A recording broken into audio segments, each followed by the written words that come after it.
ॐ पार्थाय प्रतिबोधितां भगवता नारायणेन स्वयं व्यासेन ग्रथितां पुराणमुनिना मध्ये महाभारतम् अद्वैतामृतवर्षिणीं भगवतीमष्टादशाध्यायिनी मम्बत्वामनुसन्दधामि भगवद्गीते भवद्वेषिणीम् नमोऽस्तु ते व्यास विशालबुद्धे पुल्लारविन्दायतपत्रनेत्र येन त्वया भारततैलपूर्णः प्रज्वालितो ज्ञानमयः प्रदीपः नारायणः समारम्भां शङ्कराचार्यमध्यमाम् अस्मदाचार्यपर्यन्तां वन्दे गुरुपरम्पराम् ॐ यो ब्रह्माणं विदधाति पूर्वं यो वै वेदांश्च प्रणोति तस्मै तगुंहदेवात्मबुद्धिप्रकाशं मुमुक्षुर्वै शरणमहं प्रपद्ये। ॐ शान्तिः शान्तिः शान्तिः।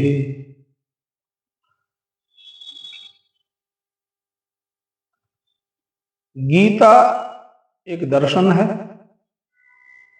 और जिसमें सभी सांप्रदायिक आचार्यों ने अपने अपने मत के अनुसार साधना का अन्वेषण किया है।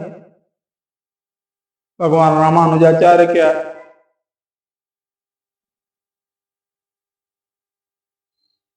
आधार पर हम लोग बता रहे थे, क्योंकि यहां उपासना की प्राधान्यता है। जीव ईश्वर के शरण होता है, तब ईश्वर उसे अनुग्रह करके दिव्य ज्ञान प्रदान करते हैं। अर्जुन भगवान की शरण हुआ, भगवान ने उसे धर्मोपदेश किया। कार्पण्य दोषोपहत स्वभाव, यहां से गीता का प्रारंभ मानते हैं। भगवान शंकराचार्य के अनुसार श्रीमद् भगवद गीता का प्रारंभ अशोच्या नन्वशोचस्तुम प्रज्ञावादांश्च भाससे गतासून गतासूंश्च नानुशोचन्ति पंडिताः। भगवान अर्जुन को कहते हैं, अर्जुन तुम बातें तो बड़ी उदारता भरी कर रहे हो, दया से करुणा से ओतप्रोत मालूम हो रही है कि मैं इनको मारना नहीं चाहता। ये हमारे स्वजन हैं, ये गुरुजन हैं, ये वयोवृद्ध हैं,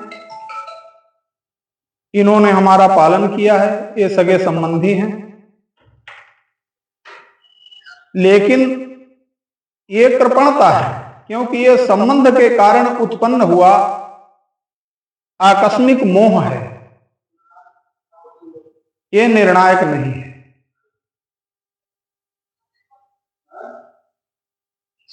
ये सब वस्तुतः मरे हुए ही हैं, और वही भगवान 11वें अध्याय विश्व रूप दर्शन में सब दिखाते हैं। तुमको तो मैं एक निमित्त बना रहा हूं, श्रेय दे रहा हूं, बाकी ये सब ईश्वर के द्वारा पहले ही विनष्ट किए हुए हैं। क्योंकि अधर्म अनाचार पापाचार से व्यक्ति स्वयं ही विनष्ट हो जाता है, उसको किसी को मारना नहीं पड़ता है। अधार्मिक पुरुष विनष्ट ही है। अशोच्यान्नवशोचस्तम प्रज्ञावादांश भास, ये मारे जाएंगे, वंश निर्मूल हो जाएगा, कुल की स्त्रियां दूषित हो जाएंगी। ये सब विचार करके आप ऐसा लगता है कि बहुत बड़े कारुणिक हो, उदारवादी हो। वस्तुतः ऐसा नहीं है। भगवान ने कहा, अर्जुन तुम कायर हो, तुम धर्म और अधर्म के निर्णय को नहीं जानते हो, तुम्हारा विवेक शून्य हो गया है। विवेक शून्य व्यक्ति कभी धर्माधर्म का निर्णय नहीं कर सकता। भगवान का कहने का उद्देश्य यही है कि जीव किसी भांति सोचनीय नहीं है। क्यों? अगर उसने जन्म लिया है तो वो मरेगा ही। जातस्य ही ध्रुवो मृत्युम ध्रुवम जन्म मृतस्य च तस्माद् पर्यायर्थे न त्वं शोचितुमर्हसि। अगर किसी व्यक्ति ने कोई पैदा हुआ है, किसी ने जन्म लिया है, तो उसकी मृत्यु तो उसी समय निश्चित हो गई। तो यदि आप अपने आप को जन्मने मरने वाला समझते हो तो भी सोच करने योग्य नहीं है, क्योंकि जन्म मृत्यु तो निश्चित ही है। जो बात निश्चित है उसके लिए सोच क्या करना। और यदि अजन्मा अविनाशी समझते हो फिर तो कोई सोच करने की बात ही नहीं है। जब कोई जन्म ही नहीं लेता तो मृत्यु का कारण ही नहीं उत्पन्न होता। न जायते मृते वा कदाचित् नायं भूत्वा भविता वा न भूयः अजो नित्यः शाश्वतोऽयं पुराणो न हन्यते हन्यमाने। न जायते, मृते वा कहने का अर्थ ही नहीं है। पूज्यपाद उड़िया बाबा का एक ही सूत्र था और इसी पर सदुपदेश होता था, न जायते। जब जन्म ही नहीं हुआ है जीव का तो आगे की व्याख्या क्या करेंगे, आगे का विकार क्या बताएंगे। अगर जन्म हुआ है तो विकार उत्पन्न होंगे, और जब जन्म ही नहीं हुआ है, आत्मा का तीनों कालों में कभी जन्म होता नहीं है, तो जिसका जन्म नहीं हुआ है उसमें विकार कैसे उत्पन्न होगा। ये बिल्कुल सर्वमान्य सिद्धांत है। अच्छा चलो, जन्म ही मान लिया, आत्मा अजर अमर अविनाशी है, जब जन्म नहीं हुआ तो मरेगा कैसे। मृते वा कदाचित्, न ये कभी पैदा हुआ है और न जो पैदा हुआ वो कभी मरेगा भी नहीं। ये उसका अपना स्वाभाविक धर्म है, आत्मा का स्वाभाविक धर्म है, इसमें प्रयत्न नहीं करना है। एक बात खूब समझ लें, ईश्वर का दर्शन, परमात्मा का साक्षात्कार प्रयत्न साध्य नहीं है। ज्ञान प्रयत्न साध्य है। ज्ञान प्राप्ति के लिए जीव स्वाध्याय करेगा तो उसे ज्ञान प्राप्त होगा। गुरु की शरण में जाएगा तो गुरु शुश्रूषा ज्ञानम, उसे ज्ञान प्राप्त होगा। लेकिन भगवान किसी कर्म का परिणामी सत्य नहीं है, भगवान किसी क्रिया का परिणाम नहीं है। इसलिए परमात्मा तो सदैव अपने अनुग्रह से ही प्रकट होता है और वो अपने अंतरात्मा में ही अपनी दिव्य झांकी देता है। कहने का तात्पर्य भगवान अर्जुन से कह रहे हैं कि चाहे तुम जन्मने मरने वाला मानो तो भी सोच करने योग्य नहीं है, चाहे अजन्मा अजर अमर अविनाशी स्वरूप मानो तो भी शोक करने योग्य नहीं है। जीवन से शोक नष्ट हो जाए। भक्ति का, भगवान के अनुग्रह का, भगवान की भक्ति का, भगवान के कृपा का एक ही परिणाम है, भक्ति रुत्पद्यते पुंसाम शोक मोह भयावह।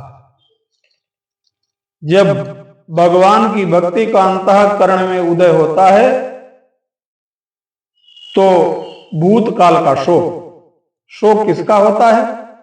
जो लोग चले गए हैं, जो वस्तु चली गई है, जो बीत गया, उसका शोक होता है। वर्तमान में मोह उत्पन्न होता है, वर्तमान की वस्तुएं ऐसे ही बनी रहें, संबंध ऐसे ही बने रहें, जबकि हमको मालूम है ये रहने वाले नहीं हैं, फिर भी हम ऐसा चाहते हैं, देखते जाते हैं कि सब जा रहा, सब परिवर्तन हो रहा है।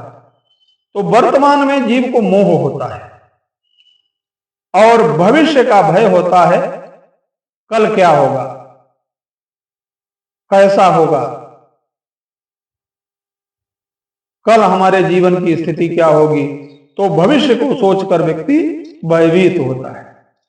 भगवान की भक्ति इन तीनों पापों का शमन कर देती है, भूतकाल के शोक, वर्तमान के मोह और भविष्य के भय को नष्ट कर दे। ऐसी भगवान की भक्ति का परिणाम है, ऐसे भगवान के अनुग्रह का, कृपा का परिणाम है। इसलिए सर्वतोभावेन हम परमात्मा की शरण लेते हैं। वो परमात्मा सच्चिदानंद घन यत्र तत्र सर्वत्र है, उसके लिए कहीं जाने की जरूरत नहीं है, वो सब जगह है। तू हर जाई है मगर वाह वफा है, वो जिंदा हुआ तुझ पे जो मर मिटा है।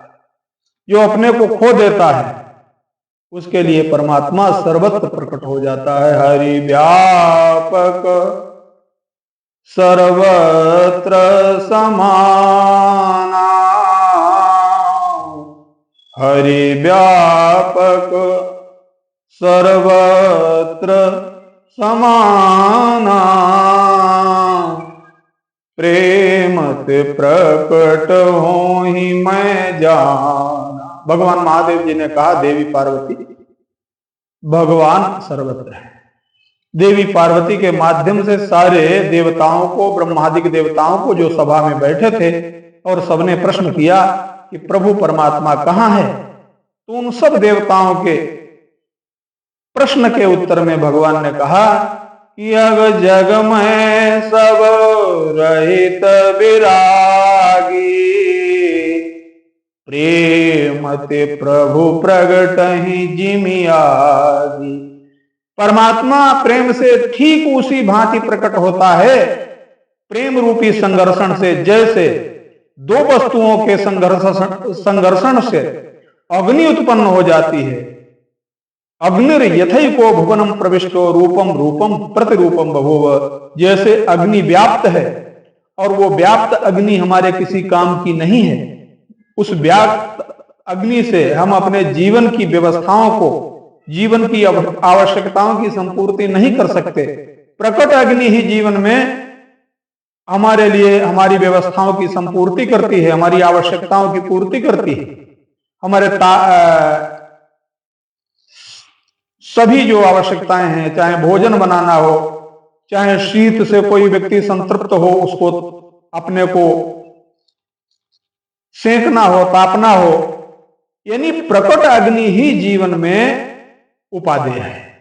तो वो ठीक वैसे ही प्रकट परमात्मा जब होता है, व्यापक परमात्मा सर्वत्र है, लेकिन जब हम उसको पुकारते हैं प्रेम से, तो वो भगवान इंद्रो माया भी पुरुरूपयते, वो प्रकट हो जाता है। और जब परमात्मा प्रकट हो जाता है तब हम धन्य धन्य हो जाते हैं, कृतकृत्य हो जाते हैं। फिर हमारा सब कुछ भार परमात्मा ले लेता है, हमको कुछ भी करना नहीं है। फिर तो हम केवल भगवद आश्रय में रहें और भगवान सब कुछ करते हैं, हमें कुछ चिंता नहीं रहती है। काहू केवल धर्म को काहू के आचार, व्यास भरोसे कुंवर के सोवत पांव पसारे। जब परमात्मा का परमाश्रय होता है तो जीव की सारी चिंताएं मुक्त हो जाती हैं, शोक मोह भय जीवन से नष्ट हो जाता है और वो परमानंद में निमग्न करता है। ये परमात्मा के परम आश्रय का परिणाम है, उसके ज्ञानोदय का परिणाम है। भगवान की भक्ति से देखो ज्ञान में दो फल मिलते हैं, ये बात समझ लेने योग्य है। ज्ञान में दर्शन होता है और परमात्मा में प्रवेश होता है। लेकिन पराभक्ति में भगवान ने गीता के 10वें अध्याय में कहा, ज्ञातुम दृष्टुम च तत्वेन प्रवेशुम च परम तप। ज्ञान भी होता है, परमात्मा का दर्शन भी होता है और उसमें प्रवेश भी मिलता है। ये भगवान की अहेतुकी कृपा, उनकी पराभक्ति का परिणाम है। इसलिए भगवान सब कुछ देते हैं संसार में जीव को। प्रभु कहा देन सकल सुख सहे, भगति आपनी देनन कही। भगवान सब कुछ दे देते हैं, सब कुछ दे देते हैं, लेकिन अपनी भक्ति नहीं देते। भक्ति बहुत कठिनता से, जब बहुत करुणा करते हैं, जब बहुत अनुग्रह करते हैं, परम अनुग्रह परमात्मा का वो होता है, तब भगवान के चरणारविंदों की भक्ति प्राप्त होती है। और भक्ति अंतःकरण में उदय होते ही सारा का सारा अज्ञान, अविद्या, जीवन का शोक, मोह, भय सब कुछ निवृत्त हो जाता है और हम सच्चिदानंदमय, परमानंदमय परमात्मा में हमेशा अवगाहन करते हैं। जीवन कृतकृत्य होता है। बोले सच्चिदानंद भगवान की।